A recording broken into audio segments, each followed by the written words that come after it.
निहायत ही दिलचस्प तहरीर। फेरीवाला कबाड़िया डायरी की सफ़ात पर खाने की अशिया रख कर दे रहा था। इत्वाक था कि मैं वहाँ पास खड़ा था। अचानक मेरी नज़र उस सफ़े पे बड़ी चंद अल्फाज पढ़ पाया था। वो डरी सहमी सी मेरी ज़िंदगी में आई थी। कहती थी शोहर बहुत जालिम होते हैं। पहली रात उसकी ये बात सुनकर बहुत हंसा। वो मेरी तरफ देखकर हैरान हो रही थी। बोली, आप पागल हैं? इतना क्यों हंस रहे हैं? बात भी सच थी। मैं क्यों इतना हंस रहा था आप नहीं समझ पाएंगे। बाखुदा उसका अंदाज़ बयां इतना दिलफरेब था ना, मुझे उस पर प्यार आ रहा था। कहने लगी, मेरी बात सुन ले। अब्बा जी के कहने पे मैंने आपसे ब्याह तो कर लिया है, लेकिन अगर आपने मुझे मारा या गाली दी तो मैं वापस अपने घर चली जाऊंगी। अब्बा जी के पास उसकी आंखों में ना जाने कौन सा कोई डर था जो उसे खाए जा रहा था। हमारी अरेंज मैरिज थी। मुझ पे एक राज खुला था कि उसकी बड़ी बहन को उसके शोहर ने इतना मारा था कि उसकी एक टांग टूट गई। अब वो नफ्सियाती मरीज़ है। मुझे कहने लगी, मुझे मारना नहीं, मुझे कुछ ना कहना। जब आपने मुझे छोड़ना हुआ तो बस एक बार कह देना, मैं चली जाऊंगी। हक महर भी माफ़ कर दूंगी, बस मुझे कुछ ना कहना कभी। हाय इसकी बेबसी। वो मेरी बीवी थी, क्यों कर भला कोई अपने हम सफ़र को दीमक ज़दा कर सकता है। मैं उसका हाथ पकड़ा, एक बोसा किया। मेरी गुलाब का फूल, भला क्यों मारूंगा आपको मैं, इधर आओ। उसका सर अपनी गोद में रखा, उसको प्यार से समझाने लगा, ऐसा कुछ नहीं होगा, तुम परेशान ना हो। चूँकि उसकी उम्र 18 और 20 साल के दरमियान थी। जल्द हमारी शादी हो गई थी। उसका लूडो खेलने का बहुत शौक़ था। शादी के कुछ दिन गुजरे मुझे कहने लगी, लूडो लेकर आए ना। मैं काम से थका हारा आता, मुझे खाना देती, फिर लूडो उठाकर ले आती। चलें एक गेम खेलते हैं। मैं उसकी तरफ देखता, थका होने के बावजूद उसको इनकार ना कर पाता। उसी की वो खुशी बयान नहीं कर सकता मैं जब वो मुझसे जीत जाती थी। कभी वो जीत जाती, कभी मैं हार जाता। मतलब मैं जानबूझकर हार जाता था। वो रफ्ता रफ्ता मेरे करीब आने लगी। मुझे उसकी आदत होने लगी।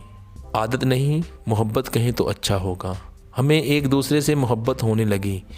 मैं हैरान था। पहले वो भूख बर्दाश्त नहीं कर सकती थी, लेकिन अब मेरे घर आने तक वो खाना ही नहीं खाती। कभी रात के 12 बज जाएं, फिर भी वो भूखी मेरा इंतज़ार करती रहती।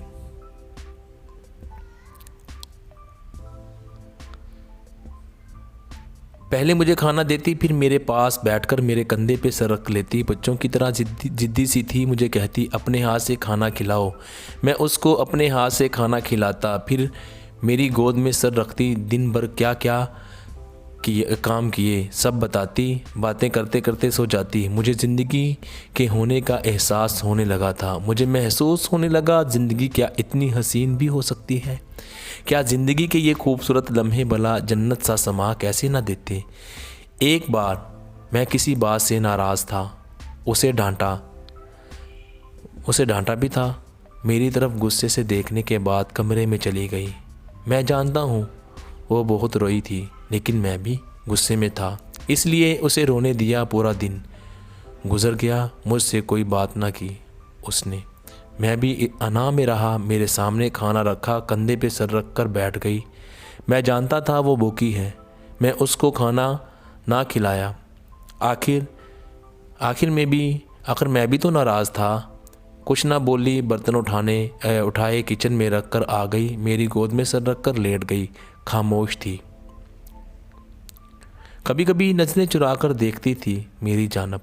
मैं टीवी देख रहा था। रात के 12 बज गए। बारिश ज़ोरों की थी। बिजली चमकने लगी। मैं उठा, खिड़की के पास खड़ा हो गया। उसका मासूम सा चेहरा, भूखी सो गई थी। उसके चेहरे की जानिब देखकर मैं सारा गुस्सा भूल गया। वो सारा दिन मेरे लिए घर के काम करती हैं, एक रोबोट मशीन की तरह। मेरा हर हुक्म मानती है। भला इसकी एक छोटी सी गलती पे आज मेरी वजह से भूखी सो गई। नींद में भी मेरा नाम ले रही थी। बारिश बहुत तेज़ थी। मैं किचन में गया, उसके लिए आलू वाले चावल बनाए। बहुत शौक़ से खाती थी वो। मैंने उसे उठाया, मेरी तरफ देखने लगी। पहले मुस्कुराई, फिर शायद इसे याद आया मुझसे नाराज़ है। करवट बदलने लगी। मैंने उसके चेहरे को दोनों हाथों में भर लिया और उसकी आंखों में देखा। फिर आहिस्ता से मुस्कुराया, कानों को पकड़कर माफ़ी मांगने लगा। उसकी मदहोश आंखों से हीरे की मानदंड की आंसू बहने लगे। आपको पता भी है मैं कितना रोई हूँ सारा दिन। आप बात नहीं कर रहे थे, मेरी जान निकल रही थी। क्या आपसे मैं नाराज़ नहीं हो सकती? बस मुझे डांट कर खुद को हीरो समझने लगे। पता भी है मुझे सुबह से कुछ नहीं खाया मैंने। हाय मैं कुर्बान उसकी मोहब्बत पे। मेरे हाथ को ज़ोर से पकड़े सुलह करते हुए मुझसे जकड़ रही थी, शिकवा कर रही थी। मैं किचन में गया, उसके लिए आलू वाला पुलाव ले आया। देखकर मुस्कुराने लगी। कब बनाए? मैं अपने हाथ से खिलाते हुए बोला, पागल, मैं कोई दुश्मन थोड़ी हूँ तुम्हारा। कभी कुछ कह दो तो नाराज़ ना हुआ करो। सब कुछ तुम्हारी भलाई के लिए तो करता हूँ। तुम मेरे बिना नहीं रह सकती तो दिल मेरा भी तुम्हारे बिना नहीं धड़कता।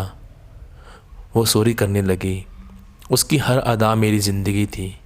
ये एक सफ़ा जिस पे किसी ने अपनी ज़िंदगी को महफूज किया था, लेकिन मेरी समझ में नहीं आ रहा था। आखिर ये चाहत भरी दास्तान किसी कबाड़िए के पास कैसे भला पैदल चलते हुए सोच रहा था। किसी के ज़िंदगी के हसीन पल किसी के लिए बस कागज़ का टुकड़ा है। काश मैं इस डायरी को मुकम्मल पढ़ सकता, लेकिन कुछ किस्से अधूरे अच्छे लगते हैं। इंतहाई नसीहत आमोज़ कहानियाँ देखने के लिए आप ज़रूर इस चैनल को विज़िट करें। वीडियो अच्छी लगी है तो लाइक करें और मज़ीद वीडियो देखने के लिए JRY TV को सब्सक्राइब कर लीजिए। और इस्लाही कहानियाँ, इस तरह की मोटिवेशनल कहानियाँ, रियल लाइफ कहानियाँ, सबक आमोज़ कहानियाँ और इस तरह की बेहतरीन तहरीरों के लिए आप JRY TV पर आएँ, इसको सब्सक्राइब कर लें। हम उम्मीद करते हैं कि आपको यहाँ पे बहुत सी अच्छी बातें सीखने का मौका मिलेगा और आपकी ज़िंदगी बदलेगी, आप ज़िंदगी में कामयाब होंगे।